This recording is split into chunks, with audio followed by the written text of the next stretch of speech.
Susanoo-sama was not always a hero. He started out as a booger butt brat, always causing trouble for the gods. They wanted to send him down to earth as punishment for all the trouble he kept causing. He decided to dispute with his older sister, the sun goddess Amaterasu-sama, who is also associated with justice, about his own innocence. Yeah, innocence my butt. He decided he would prove his innocence by winning a contest against her. And so he decided that they would both trade items, and whomever created the most gods from the item would win. So Susanoo took Amaterasu-sama's necklace and produced 5 gods, and Amaterasu-sama took Susanoo's sword and produced 3 goddesses. Susanoo-sama was like, "Haha, I won!" And he started, of course, making faces and being a general nuisance around his sister. But then Amaterasu said, "I won, since it was my necklace that produced 5 gods." Susanoo, of course, didn't like this very much and started wrecking the palace. And then he destroyed her rice fields. Then he eliminated one of her favorite maids. And Amaterasu said, "You are a horrible booger butt brother, baka ototo-san, stinky poopy pants, and I am banishing you from heaven." Susanoo was forced to wander the earth. He was grounded. Many years he wandered the earth, until he came upon a village and he met a family who had a daughter, Kushinada Hime-sama. She was very beautiful, and he immediately fell in love.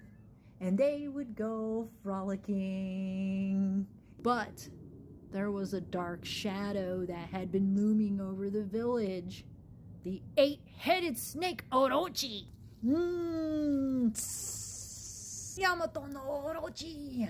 He had already taken several maidens as a sacrifice, and everyone was sure that Kushinada Hime-sama would be next. Of course, Susanoo-sama was enraged at the thought.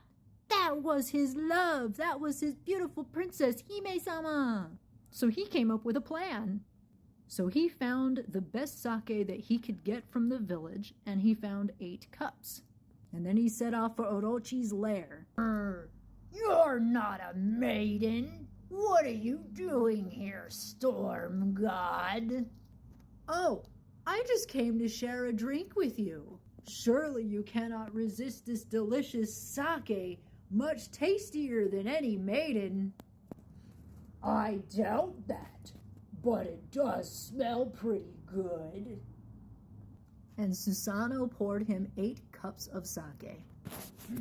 "Bottoms up!" All 8 heads drank the sake.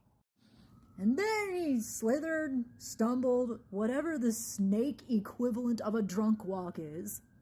And then he passed out. "Lightweight," Susanoo said before pulling out his sword and cutting off all 8 heads. His body, he found a sword. Da-da-da-da-da-da. And thus the princess Kushinada Hime-sama was saved. And because of his righteous deed, Susanoo was, I guess, kind of welcomed back into heaven. He apologized to his sister and presented her the sword. "I am sorry for being a butthole, One-san. Here's the sword that came out of Orochi's body. You can have it." And then he returned to the village, and he married Kushinada Hime-sama, and then they had lots of babies. The end.